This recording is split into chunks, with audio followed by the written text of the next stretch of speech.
ಹಾಗಾದರೆ ಬನ್ನಿ, ಈಗ ಈ ಅನ್ವರ್ ಮಾನಿಪ್ಪಾಡಿ ವರದಿಯಲ್ಲಿ ಯಾರ್ಯಾರ್ದೆಲ್ಲ ಹೆಸರಿತ್ತು ಅಂತ ನಾನು ಒಂದೂವರೆ ತಿಂಗಳ ಹಿಂದೆ ಹೇಳಿದ್ದೆ. ಒಂದು ವರದಿ ಇದೆ, ಅದರಲ್ಲಿ ದೊಡ್ಡ ದೊಡ್ಡ ಹೆಸರಿದೆ. ಈಗ ಅದು ಪ್ರಚಲಿತಕ್ಕೆ ಬರ್ತಾ ಇದೆ. ಯಾರ್ದೆಲ್ಲ ಹೆಸರು ಆದರೆ ಇವರೆಲ್ಲ ಲೂಟಿ ಮಾಡಿದ್ದಾರೆ ಅಂತ ಆ ವರದಿಯಲ್ಲಿದೆ. ಯಾರು? ಮಲ್ಲಿಕಾರ್ಜುನ ಖರ್ಗೆಗೂ ವಕ್ಫ್ಗೂ ಏನ್ರಿ ಸಂಬಂಧ? ಬಟ್ ಹೆಸರಿದೆ. ಇವರಿಗೆ ICC ಅಧ್ಯಕ್ಷರು. ನೆಕ್ಸ್ಟ್ ಯಾರು? One and only CM Ibrahim, Congress ನಾಯಕ, JDS ನಾಯಕ CM ಇಬ್ರಾಹಿಂ, ನಮ್ಮ ಮುಸಲ್ಮಾನರು. ಈಗೇನು ಹೇಳ್ತಾರೆ? NA ಹ್ಯಾರಿಸ್ ಸ್ವತಃ ಹೇಳಿದವರು.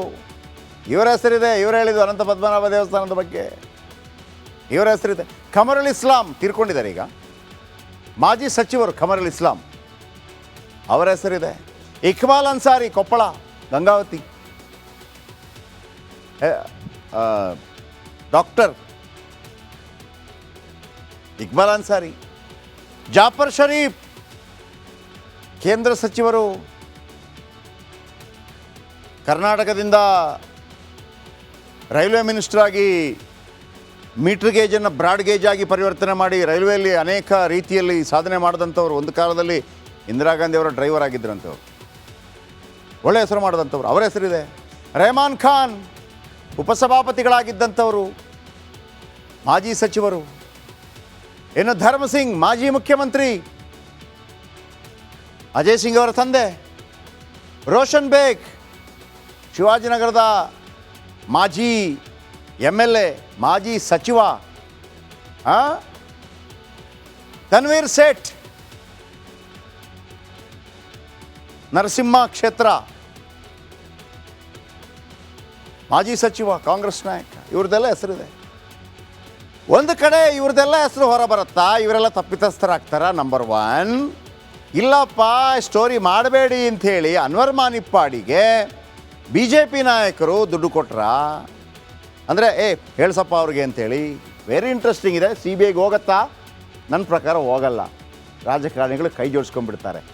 ನಾವು ಧ್ವನಿ ಎತ್ತುತ್ತೀವ, ನಾವು ಮೀಡಿಯಾ 4 ದಿವಸ ಮಾತಾಡ್ತೀವಿ, ಉಳಿದವರೆಲ್ಲ ನಮ್ಮ ಜಾತಿ ನಾಯಕ ಅಲ್ವೋ ಮತ್ತೊಂದು ನಾಯಕ ಅಲ್ವೋ ಅಂಥೇಳಿ. ಹಿಂಗಾಗತ್ತೆ ಅಲ್ವಾ ಸಮ್ಟೈಮ್ಸ್. ಕಣ್ಣದ್ರಲ್ಲೇ ಒಮ್ಮೊಮ್ಮೆ ಆಗುತ್ತೆ. ಕೆಲ ಬಡವರು ಸಿಗ್ನಲ್ ಜಂಪ್ ಮಾಡಿ ಮತ್ತೊಂದು ಜಂಪ್ ಮಾಡಿ ಏನೋ ತಪ್ಪಿಗೆ ವರ್ಷಾನುಗಟ್ಟಲೆ ಕೋರ್ಟಲ್ಲಿ ಜೈಲಲ್ಲಿ ಕೊಳೀತಾ ಇರ್ತಾರೆ. ನಾವು ನೋಡಿದ್ದೀವಿ. 2,000 ಕೊಟ್ಟರೆ ಬಿಡಬೇಕು, 2,000 ಕೊಡುವಂಥ ದುಡ್ಡಿಲ್ಲ ಅಂತೇಳಿ ಕೋರ್ಟಲ್ಲೇ ಕೊಳೆಯವರಿದ್ದಾರೆ. ದುಡ್ಡು ಶಿಕ್ಷೆ ಎಲ್ಲ ಮುಗ್ದೋಗಿದೆ. ಅವನೊಂದು 5,000 ಕೊಡಬೇಕು, ಅದಿಲ್ಲ ಅಂತೇಳಿ 2-3 ವರ್ಷ ಇದ್ದವರಿದ್ದಾರೆ. ಇನ್ನೊಂದು ಕಡೆ ರಾಜಾರೋಷವಾಗಿ ಆರಾಮ್ಸೆ ಹೊರಬರೋರಿದ್ದಾರೆ. ಏನು ಹೇಳೋಣ ಇದಕ್ಕೆ? ಯಾರು ಹೋರಾಟ ಮಾಡಬೇಕು? ಮಾಧ್ಯಮ ಧ್ವನಿ ಎತ್ತತ್ತೆ ಒಂದು 4 ಸಲ. ಅಷ್ಟಾಗೋ ಅವ್ರಿಗೆ ಇನ್ನೊಂದು ಸ್ಟೋರಿ ಬರುತ್ತೆ, ಮತ್ತು ನಮ್ಮನ್ನು ಬೈತಾರೆ, ನೀವು ಆ ಸ್ಟೋರಿ ಬಿಟ್ಬಿಟ್ರಿ ಅಂತೇಳಿ. ಸ್ವತಃ ಜನ ಬಿಟ್ಟೋದನ್ನು ನೆನಪಿಡೋದಕ್ಕೋದಿಲ್ಲ ಯಾರು ಕೂಡ. ನಾವು ವರ್ಷಾನುಗಟ್ಟಲೆ ಒಂದೇ ಸ್ಟೋರಿಯನ್ನು ಮಾಡಬೇಕು ಅವರ ಆಸೆ.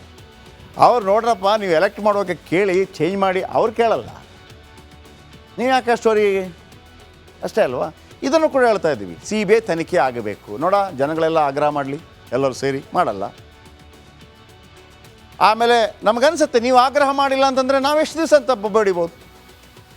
ಅವ್ರು ಅಡ್ಜಸ್ಟ್ಮೆಂಟ್ ಮಾಡ್ಕೊಂಡು ಹೋಗ್ಬಿಡ್ತಾರೆ ಅಷ್ಟೇ. ನೆಕ್ಸ್ಟ್ ಹಾಗಾದರೆ ಬನ್ನಿ, ಈಗ ಈ ಅನ್ವರ್ ಮಾನಿಪ್ಪಾಡಿ ವರದಿಯಲ್ಲಿ ಯಾರ್ಯಾರ್ದೆಲ್ಲ ಹೆಸರಿತ್ತು ಅಂತ ನಾನು ಒಂದೂವರೆ ತಿಂಗಳ ಹಿಂದೆ ಹೇಳಿದ್ದೆ. ಒಂದು ವರದಿ ಇದೆ, ಅದರಲ್ಲಿ ದೊಡ್ಡ ದೊಡ್ಡ ಹೆಸರಿದೆ. ಈಗ ಅದು ಪ್ರಚಲಿತಕ್ಕೆ ಬರ್ತಾ ಇದೆ.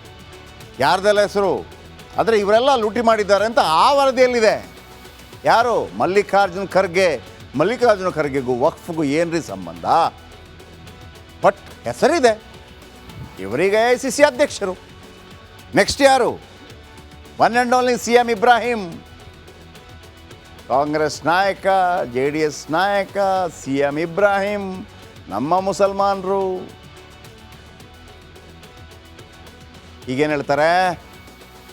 NA ಹ್ಯಾರಿಸ್ ಸ್ವತಃ ಹೇಳಿದವರು. ಇವರ ಹೆಸರಿದೆ. ಇವರು ಹೇಳಿದ್ದು ಅನಂತ ಪದ್ಮನಾಭ ದೇವಸ್ಥಾನದ ಬಗ್ಗೆ ಇವರ ಹೆಸರಿದೆ. ಖಮರುಲ್ ಇಸ್ಲಾಂ ತೀರ್ಕೊಂಡಿದ್ದಾರೆ ಈಗ. ಮಾಜಿ ಸಚಿವರು ಖಮರುಲ್ ಇಸ್ಲಾಂ, ಅವರ ಹೆಸರಿದೆ. ಇಕ್ಬಾಲ್ ಅನ್ಸಾರಿ, ಕೊಪ್ಪಳ ಗಂಗಾವತಿ,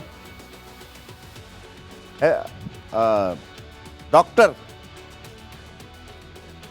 ಇಕ್ಬಾಲ್ ಅನ್ಸಾರಿ, ಜಾಫರ್ ಶರೀಫ್ ಕೇಂದ್ರ ಸಚಿವರು,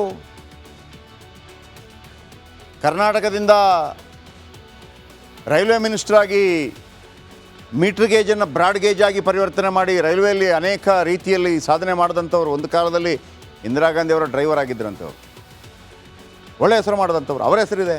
ರೆಹಮಾನ್ ಖಾನ್ ಉಪಸಭಾಪತಿಗಳಾಗಿದ್ದಂಥವರು, ಮಾಜಿ ಸಚಿವರು. ಇನ್ನು ಧರ್ಮ ಸಿಂಗ್ ಮಾಜಿ ಮುಖ್ಯಮಂತ್ರಿ, ಅಜಯ್ ಸಿಂಗ್ ಅವರ ತಂದೆ. ರೋಷನ್ ಬೇಗ್ ಶಿವಾಜಿನಗರದ ಮಾಜಿ MLA, ಮಾಜಿ ಸಚಿವ. ತನ್ವೀರ್ ಸೇಠ್ ನರಸಿಂಹ ಕ್ಷೇತ್ರ ಮಾಜಿ ಸಚಿವ, ಕಾಂಗ್ರೆಸ್ ನಾಯಕ. ಇವ್ರದ್ದೆಲ್ಲ ಹೆಸರಿದೆ. ಒಂದು ಕಡೆ ಇವ್ರದ್ದೆಲ್ಲ ಹೆಸರು ಹೊರ ಬರುತ್ತಾ, ಇವರೆಲ್ಲ ತಪ್ಪಿತಸ್ಥರಾಗ್ತಾರ. ನಂಬರ್ 1, ಇಲ್ಲಪ್ಪ ಸ್ಟೋರಿ ಮಾಡಬೇಡಿ ಅಂಥೇಳಿ ಅನ್ವರ್ ಮಾನಿಪ್ಪಾಡಿಗೆ BJP ನಾಯಕರು ದುಡ್ಡು ಕೊಟ್ರ ಅಂದರೆ ಹೇಳ್ಸಪ್ಪ ಅವ್ರಿಗೆ ಅಂಥೇಳಿ. ವೆರಿ ಇಂಟ್ರೆಸ್ಟಿಂಗ್ ಇದೆ. CBIಗೆ ಹೋಗತ್ತಾ? ನನ್ನ ಪ್ರಕಾರ ಹೋಗಲ್ಲ. ರಾಜಕಾರಣಿಗಳು ಕೈ ಜೋಡಿಸ್ಕೊಂಡ್ಬಿಡ್ತಾರೆ. ನಾವು ಧ್ವನಿ ಎತ್ತುತ್ತೀವ, ನಾವು ಮೀಡಿಯಾ 4 ದಿವಸ ಮಾತಾಡ್ತೀವಿ, ಉಳಿದವರೆಲ್ಲ ನಮ್ಮ ಜಾತಿ ನಾಯಕ ಅಲ್ವೋ ಮತ್ತೊಂದು ನಾಯಕ ಅಲ್ವೋ ಅಂಥೇಳಿ. ಹಿಂಗಾಗತ್ತೆ ಅಲ್ವಾ ಸಮ್ಟೈಮ್ಸ್. ಕಣ್ಣದ್ರಲ್ಲೇ ಒಮ್ಮೊಮ್ಮೆ ಆಗುತ್ತೆ. ಕೆಲ ಬಡವರು ಸಿಗ್ನಲ್ ಜಂಪ್ ಮಾಡಿ ಮತ್ತೊಂದು ಜಂಪ್ ಮಾಡಿ ಏನೋ ತಪ್ಪಿಗೆ ವರ್ಷಾನುಗಟ್ಟಲೆ ಕೋರ್ಟಲ್ಲಿ ಜೈಲಲ್ಲಿ ಕೊಳೀತಾ ಇರ್ತಾರೆ. ನಾವು ನೋಡಿದ್ದೀವಿ. 2,000 ಕೊಟ್ಟರೆ ಬಿಡಬೇಕು, 2,000 ಕೊಡುವಂಥ ದುಡ್ಡಿಲ್ಲ ಅಂತೇಳಿ ಕೋರ್ಟಲ್ಲೇ ಕೊಳೆಯವರಿದ್ದಾರೆ. ದುಡ್ಡು ಶಿಕ್ಷೆ ಎಲ್ಲ ಮುಗ್ದೋಗಿದೆ, ಅವನೊಂದು 5,000 ಕೊಡಬೇಕು, ಅದಿಲ್ಲ ಅಂತೇಳಿ 2-3 ವರ್ಷ ಇದ್ದವರಿದ್ದಾರೆ. ಇನ್ನೊಂದು ಕಡೆ ರಾಜಾರೋಷವಾಗಿ ಆರಾಮ್ಸೆ ಹೊರಬರೋರಿದ್ದಾರೆ. ಏನು ಹೇಳೋಣ ಇದಕ್ಕೆ? ಯಾರು ಹೋರಾಟ ಮಾಡಬೇಕು? ಮಾಧ್ಯಮ ಧ್ವನಿ ಎತ್ತತ್ತೆ ಒಂದು 4 ಸಲ, ಅಷ್ಟಾಗೋ ಅವ್ರಿಗೆ ಇನ್ನೊಂದು ಸ್ಟೋರಿ ಬರುತ್ತೆ, ಮತ್ತು ನಮ್ಮನ್ನು ಬೈತಾರೆ, ನೀವು ಆ ಸ್ಟೋರಿ ಬಿಟ್ಬಿಟ್ರಿ ಅಂತೇಳಿ. ಸ್ವತಃ ಜನ ಬಿಟ್ಟೋದನ್ನು ನೆನಪಿಡೋದಕ್ಕೋದಿಲ್ಲ ಯಾರು ಕೂಡ. ನಾವು ವರ್ಷಾನುಗಟ್ಟಲೆ ಒಂದೇ ಸ್ಟೋರಿಯನ್ನು ಮಾಡಬೇಕು ಅವರ ಆಸೆ. ಅವ್ರು ನೋಡ್ರಪ್ಪ, ನೀವು ಎಲೆಕ್ಟ್ ಮಾಡೋಕ್ಕೆ ಕೇಳಿ ಚೇಂಜ್ ಮಾಡಿ, ಅವ್ರು ಕೇಳಲ್ಲ. ನೀವು ಯಾಕೆ ಸ್ಟೋರಿ ಅಷ್ಟೇ ಅಲ್ವಾ? ಇದನ್ನು ಕೂಡ ಹೇಳ್ತಾ ಇದ್ದೀವಿ, CBI ತನಿಖೆ ಆಗಬೇಕು. ನೋಡ, ಜನಗಳೆಲ್ಲ ಆಗ್ರಹ ಮಾಡಲಿ, ಎಲ್ಲರೂ ಸೇರಿ ಮಾಡಲ್ಲ. ಆಮೇಲೆ ನಮಗನ್ಸುತ್ತೆ ನೀವು ಆಗ್ರಹ ಮಾಡಿಲ್ಲ ಅಂತಂದರೆ ನಾವು ಎಷ್ಟು ದಿವಸ ಅಂತ ಬಡಿಬೋದು. ಅವ್ರು ಅಡ್ಜಸ್ಟ್ಮೆಂಟ್ ಮಾಡ್ಕೊಂಡು ಹೋಗ್ಬಿಡ್ತಾರೆ ಅಷ್ಟೇ. ನೆಕ್ಸ್ಟ್ ಇದ್ರೆ ನಮ್ಮ ರಾಜ್ಯಕ್ಕೆ ದೇಶಕ್ಕೆ ಒಳ್ಳೇದಾಗುತ್ತಾ? ಯಾಕೆ ಯಾರು ಮಾತಾಡಲ್ಲ? ಇದು ನೋಡಿ, ರಾಜಕೀಯವಾಗಿ ಮಾತ್ರ ಮಾತಾಡಬೇಕು ಅಂತ ಮಾತಾಡಿದ್ರು ತಪ್ಪು. ಈ ದೇಶದಲ್ಲಿರುವಂಥವ್ರಿಗೆ ಏನಾದರೂ ಒಳ್ಳೇದಾಗುತ್ತಾ ಅದ್ರ ಬಗ್ಗೆ ಚರ್ಚೆ ಮಾಡೋಣ. ಈಗ ನಾವು ದೇವಸ್ಥಾನ ಇದೆ, ದೇವಸ್ಥಾನ ಯಾರು ವೈಯಕ್ತಿಕನಾ? ಅಲ್ಲ, ಮುಜರಾಯಿ ಇಲಾಖೆಗೆ ಯಾರೋ ಬಿಟ್ಕೊಟ್ಟಿರುತ್ತಾನೆ ಅದು. ಸೊ ಮುಜರಾಯಿ ಇಲಾಖೆಯಲ್ಲಿ ಎಷ್ಟು ಜಾಗ ಇದೆ, ಅದು ಸರಿಯಾಗಿ ಉಪಯೋಗ ಆಗ್ತಾ ಇದೆ ಅಂತ ಸರ್ಕಾರ ನೋಡಿದ್ರೆ ತಪ್ಪಿದೆಯಾ? ವಫ್ಕು ನೋಡಿದ್ರೆ ತಪ್ಪಿದೆ? ಏನಿಲ್ವಲ್ಲ.